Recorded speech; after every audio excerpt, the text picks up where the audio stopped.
notre planète. Ces inventeurs ont fait de vous l'homme que vous êtes. Ils ont tout imaginé, tout trouvé, démontré. La lune qui gravite et la pomme qui tombe déconfite. Ils ont cherché à mesurer le temps qui donne l'heure. Ils ont voulu nous offrir tous les gages du bonheur. Une lumière exemplaire qui éclaire, qui prospère et ouvre le chemin aux rêves des humains. Ils ont trouvé des leviers pour soulever le monde. Et grâce à eux, la terre a voulu jouer à la ronde. Tourner, tourner, toutes les roues de la locomotion. Et des automobiles qui se suivent au fil et défilent, puis vite filent les découvreurs. Chevauchent déjà d'autres chimères. Pour que progresse dans la sagesse notre vieille terre. Les découvreurs, les découvreurs.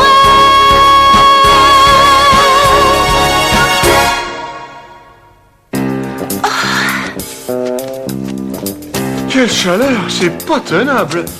Oh. Ah, mais où est donc Maestro? J'arrive. Quelle canicule! Enfin, je veux dire, la chaleur. Savez-vous ce que c'est que la chaleur? C'est quand la température monte? Sur la plage, en plein soleil. Quand j'ai 0 à l'école et que je rentre, alors là, ça chauffe. Et la chaleur, c'est le feu. C'est intéressant, ça. Et le feu, alors, qu'est-ce que c'est? C'est quand ça brûle, non? Ah, vous vous souvenez de Démocrite le grec?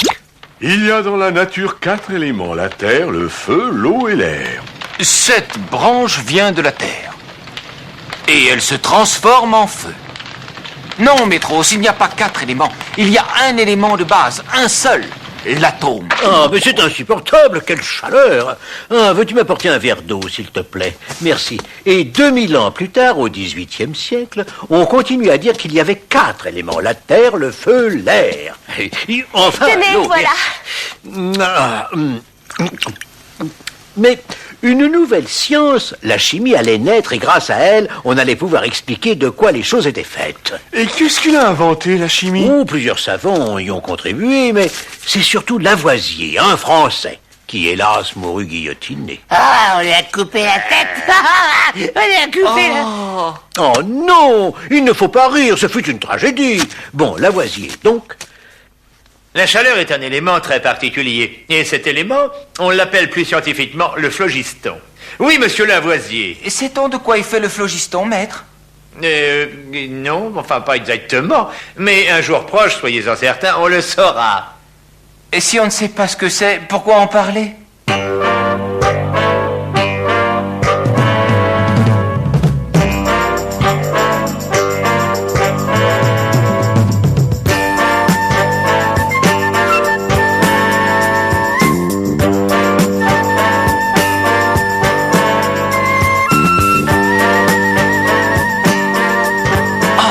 Eh bien ça alors, le phlogiston ne passe plus.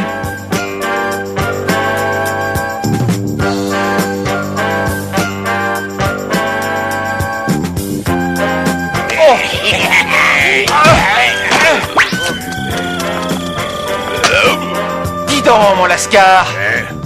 Il y a erreur, je ne suis pas un agneau, plutôt un loup. Pitié, mon seigneur, je croyais... Je ne voulais pas... Les bonnes gens de Paris méritent un meilleur éclairage que cela.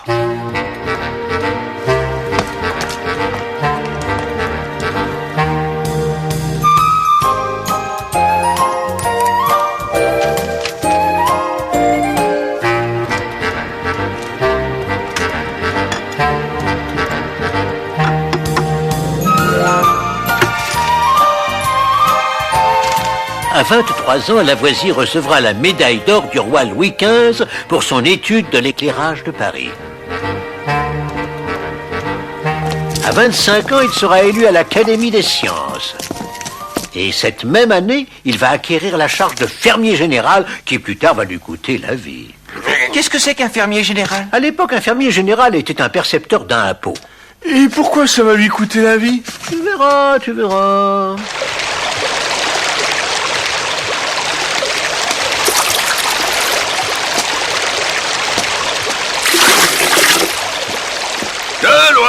rejoindre la belle eau de la Seine. Messieurs, le problème est grave. Il n'y a plus assez d'eau propre pour la ville de Paris. Celle de la Seine est impure. Il faut installer des pompes pour amener l'eau des sources. Ça ne servirait à rien. De toute façon, l'eau se transformerait en terre. Comment le savez-vous, monsieur? C'est connu, jeune homme. Comment vous appelez-vous déjà? Antoine Lavoisier. Eh bien, monsieur Lavoisier, quand on laisse l'eau dans un récipient, un résidu de terre s'y forme et le poids de l'eau augmente, car la terre pèse plus lourd que l'eau. Non, ça m'étonnerait. De l'eau pure reste pure, sauf si quelque chose y est ajouté. Alors, jeune homme, vous allez réfuter ce que reconnaît la science? Oui, et je vais le prouver.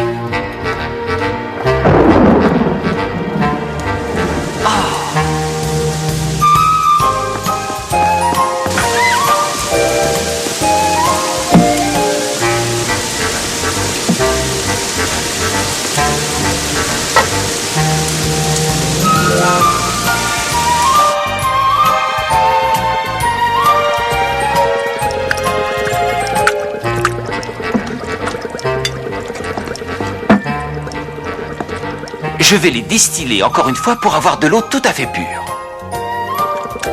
On va savoir si la vapeur d'eau se transforme vraiment en terre. J'ai là de l'eau pure.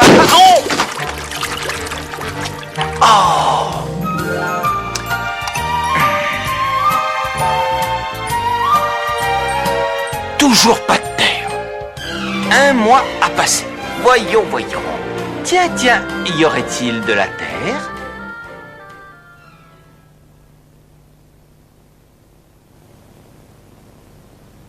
Alors, vous voyez bien, jeune homme, en s'évaporant, l'eau se change en terre, je l'ai bien dit. Bien, donc, alors, dans ce cas, le flacon devrait peser plus lourd, n'est-ce pas? Oui, bien sûr, puisque la terre pèse plus lourd. Eh bien, je parie qu'il n'a pas changé de poids. Voyons. Donc, il pesait au début 2 livres 3 onces de gros et 15 grains. Voyons maintenant. Sur la balance, voilà.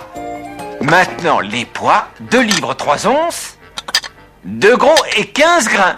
Et voilà, alors? Pourtant, il y a de la terre. Attendez, on va peser l'eau. Bon. Ce que vous croyez terre n'est que débris de ce flacon. Non.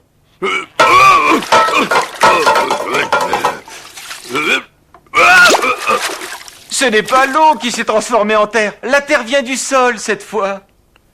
Ça ne se passera pas comme ça. Il me paiera, ce Blondbec. C'est que dans la nature, rien ne se perd, rien ne se crée. Tout se transforme. Vous comprenez, les enfants? Rien ne se perd, rien ne se crée, tout se transforme. C'est une grande découverte de Lavoisier, le début de la chimie moderne. Voyez-vous, mon ami, le feu est un grand mystère que je veux comprendre. Toutes ces flammes qui jaillissent du bois et nous communiquent leur chaleur... Oh, père! Oh non! Je ne veux pas! Que ne veux-tu pas, mon enfant? Le comte d'Amerval, il est laid, il est vieux, il n'est pas drôle du tout. Mais c'est un conte, voyons, et puis c'est l'ami du ministre des Finances, cela peut être utile. Marianne, je ne t'ai pas présenté Monsieur Lavoisier, un collègue agent des impôts, mais un savant aussi. Oh! Ah! Oh ben... Je vous prie de m'excuser, je suis confus. Oh! Je suis désolé,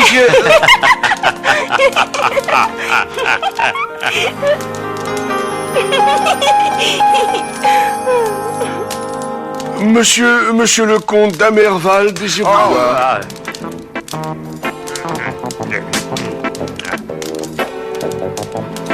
Charmant enfant. Quel charmant enfant. Je suis ravi. Ah oui, ravi. Croyez-moi, si vous insistez, je consens bien volontiers à ce mariage, soyez-en sûr. Mais je n'insiste pas, monsieur. Voyons, ma fille, enfin. Pardonnez-lui, monsieur le comte. C'est rien. Elle est charmante. L'émotion, je comprends. Vous serez comtesse. Bah, comment? Oh. Vous venez donc, cher comte, demander la main de ma fille. C'est qu'elle est si jeune. Si jeune, oui. Si jolie, si avenante. Oui, si jolie. Ah, mais oui, je vous fais donc l'honneur de demander la main de ma fille. Marianne, voyons mon enfant, une demande en mariage et de monsieur le comte. Ton cœur ne bat-il pas de joie? À ce qu'il me semble, le cœur de votre fille ne bat pas plus que d'habitude. Qui est là? Rien, c'est Antoine Lavoisier, fermier général et savant. Fermier général? Ma jeune enfant, vous rendez-vous compte? Un comte vous demande votre main, ça compte un comte. Oh, mais attendez, auriez-vous un autre soupirant? Oh! Je vais le pourfendre sur l'heure.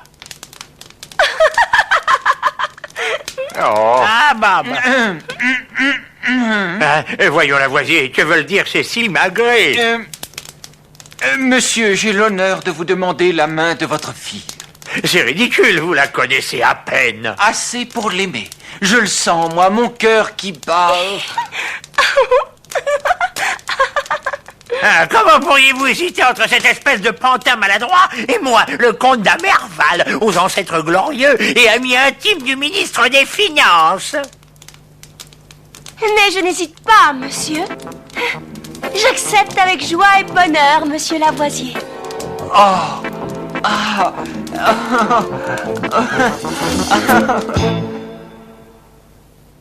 Cher Monsieur Presley, c'est avec plaisir que je vous souhaite la bienvenue à l'Académie des sciences. Nous sommes impatients de connaître le résultat de vos expériences. Et moi, sœur Lavoisier, d'avoir votre avis. Gentlemen, lorsqu'on chauffe du mercure calciné, on obtient un air particulier. Nous appelons ça de l'oxygène. Il y a donc dans l'air deux sortes d'air.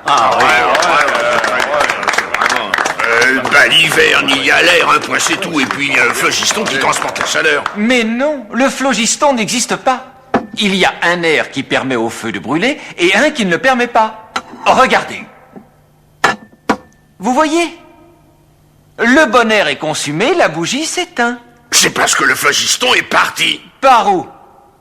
Il n'est pas sorti de la cloche. Regardez maintenant ce que fait le bon air.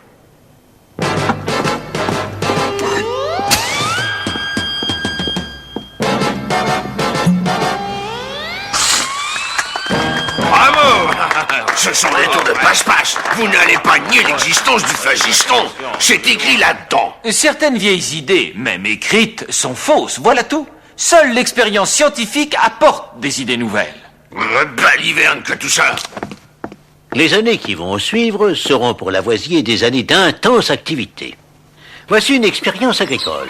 Pour une bonne récolte de blé, rien ne vaut un champ qui a servi au préalable de pâturage aux moutons. Regardez, j'ai fait clôturer ce champ. On y laissera les moutons pendant environ 1 an. Les prochaines récoltes seront doubles, vous verrez. C'est du gaspillage, oui. Non, venez voir d'un peu plus près. Regardez mon essai de l'année dernière. Le jeune blé est 2 fois plus touffu et croyez-moi, la récolte de cette année sera excellente. Vous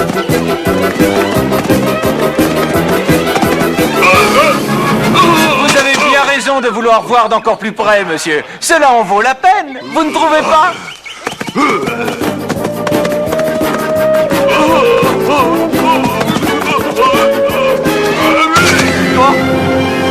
Vous pouvez voir que le blé est plus rare par ici.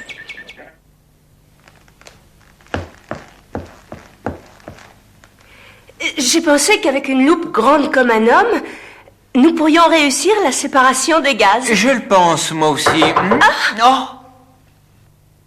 Par ordre du roi, monsieur Lavoisier. Moi-même. La France a besoin de vous, monsieur Lavoisier. Nos ennemis nous menacent et nous manquons de poudre. Il nous en faut beaucoup pour les canons. Mais je suis au service de la patrie et je suis sûr que ma femme voudra être à mes côtés. Monsieur Berthollet, votre chlorate de potasse peut être un substitut pour le salpêtre dont nous manquons.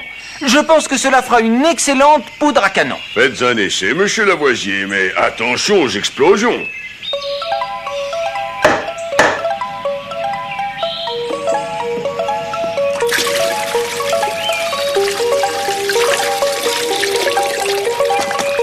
Prétendre faire de la poudre sans salpêtre, quelle présomption! Il vaudrait tout de même mieux vous abriter derrière la barrière, monsieur Monet. Il n'y a aucun risque que ça n'explosera jamais.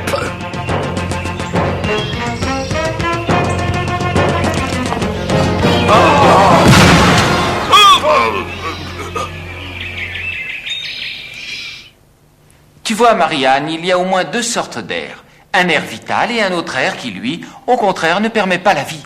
Regarde.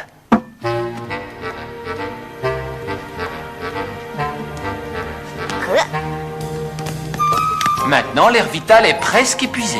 La souris a moins d'énergie. Elle est peut-être fatiguée de courir? Attends, Il n'y a plus d'air et pourtant il y a de l'air. tu vois, il y a de l'air, mais il n'est pas respirable. Maintenant, regarde.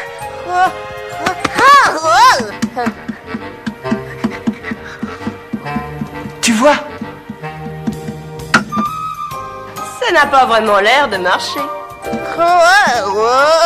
je comprends pas, pourtant... Attends, ouais. Zut, et zut, encore c'est la fête. Tu vois, j'avais raison. Cet air vital, je vais l'appeler oxygène.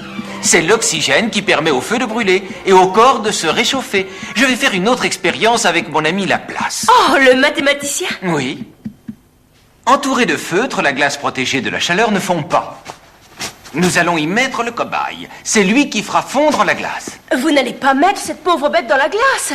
Elle va mourir. Non, nous la mettrons dans une petite chambre qu'elle réchauffera avec son corps. Mais enfin, son corps va se refroidir. L'oxygène va le réchauffer.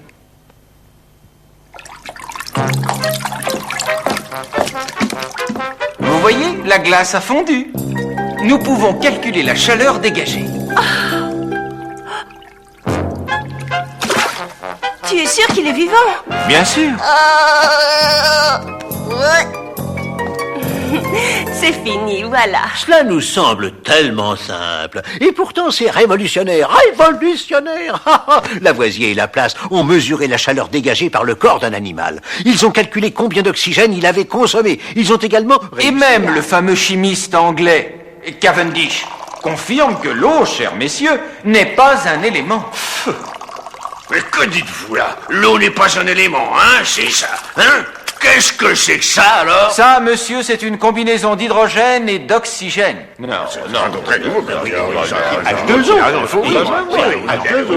Je vais vous prouver ce que j'avance. Venez, messieurs.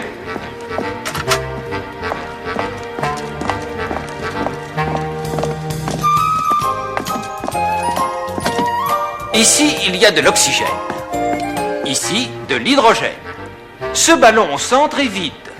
Maintenant, regardez.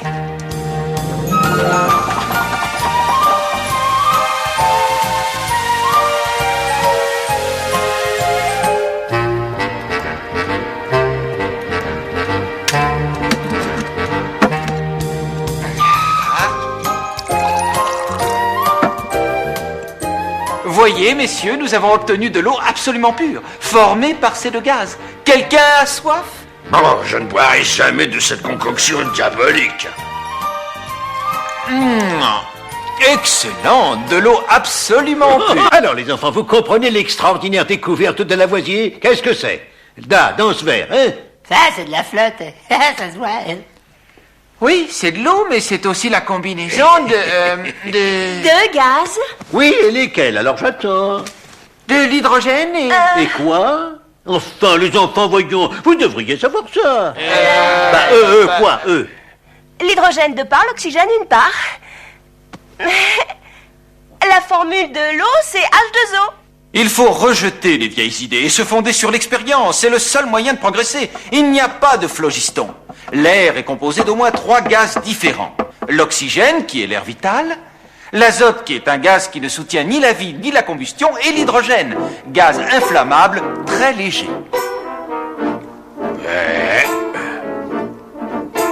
Ce ballon est rempli d'hydrogène, bien plus léger que l'air. Il pourrait emporter un homme. Foutaise, baliverne, bilfeusée, galéjade, sornettes et sottises. Baliverne, foutaise, monsieur Monet. Venez donc constater par vous-même.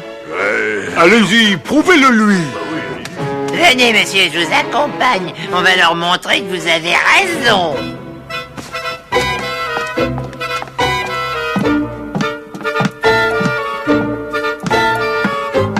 Tenez donc cette corde, monsieur.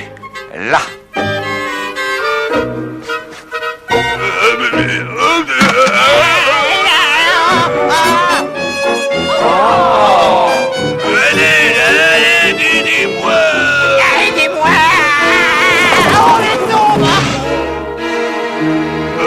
Quelle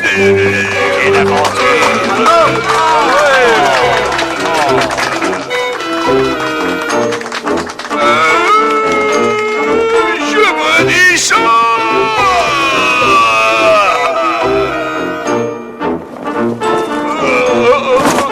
Allez, au secours, aidez-moi.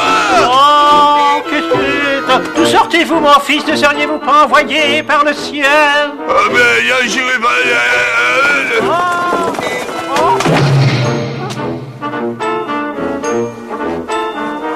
La nouvelle chimie doit reconnaître les corps simples qui existent dans la nature.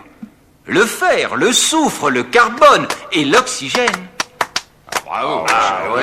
Votre théorie est une véritable révolution. Ah oui. Mais une autre révolution va avoir lieu, la révolution française. Et le citoyen Lavoisier va y prendre une part active.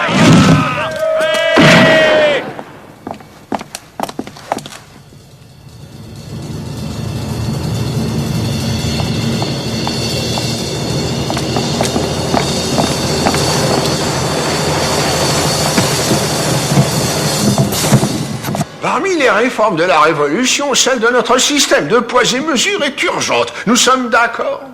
Le système actuel est trop compliqué. Mais commençons par le poids. Nous avons l'11 et 12 onces constituent la livre romaine. Oui, mais il faut 16 onces pour la livre de Paris. Qu'est-ce que vous faites de la livre de Troyes? N'oubliez pas le grain. Et le gros. Il y a aussi le scrupule. Et le petit poids, n'est-ce pas? Écoutez-moi, citoyens, les mesures doivent s'harmoniser dans le même système métrique. Voici le décimètre cube. Un décimètre cube pèse 1 kilogramme, ce qui équivaut à 1000 grammes. Et voilà notre système de poids. C'est certainement le plus simple et le plus logique du monde. Lavoisier s'intéressait à tout. Il a fait tant de choses que... Oh, je n'aurai pas le temps de tout vous raconter. Et ainsi, tous les systèmes de mesure seront harmonisés. Citoyen Lavoisier, on réclame votre présence à la commission des finances. Il faut impérativement que la charge de l'État soit supportée par tous. Les riches payeront plus que les pauvres gens. Monsieur Lavoisier, on vous demande à l'Assemblée. Les gens dans la vieillesse qui ne sont plus capables de travailler ne doivent en aucun cas être laissés à l'abandon. Messieurs, la solidarité nationale doit être...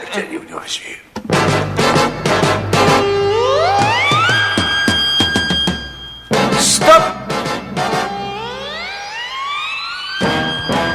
Bien, la prochaine fois, nous calculerons la consommation d'oxygène à l'effort. En janvier 1793, Louis XVI sera guillotiné. Bientôt, la Révolution va s'emballer. Citoyens, supprimons les sociétés savantes décadentes. Alors, Lavoisier est un ennemi du peuple et il a des amis à l'étranger. Il était fermier général. Voyons, citoyen Marat, Lavoisier est un grand savant, la science est internationale, il travaille pour le bien du pays. Ah, et toi? Qui es-tu, citoyen? Est-ce que tu n'es pas toi aussi ennemi du peuple? Bien, c'est grâce à l'oxygène que l'organisme humain obtient l'énergie dont il a besoin. Il faut avant tout savoir quel est le combustible que brûle cet oxygène. Une expérimentation sur ce sujet... Et c'est le règne de la terreur. Coupables, suspects et innocents seront guillotinés par centaines. ils doivent mourir, pas de pitié.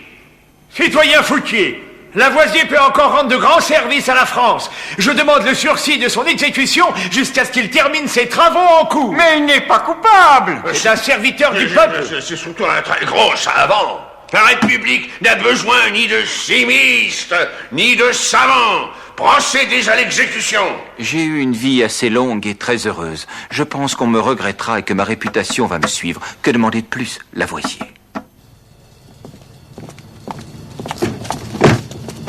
Martin, Gerbaud, Paulzé, Lavoisier, Dupontel, Chevalier.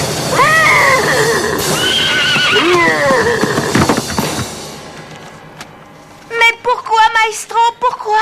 La folie, la stupidité des hommes est infinie, mes enfants. Vous en voyez des exemples tous les jours, et de toutes vos forces, vous devez la combattre. Lavoisier, homme de science, le savait, et il nous a laissé, à nous tous, un héritage précieux. Pensez donc à tout ce que nous ignorions, voilà à peine 200 ans, et qu'il a découvert pour nous tous. Les découvreurs façonnent pour nous des mondes meilleurs. L'œil vers le ciel, leurs pensées vagabondent ailleurs.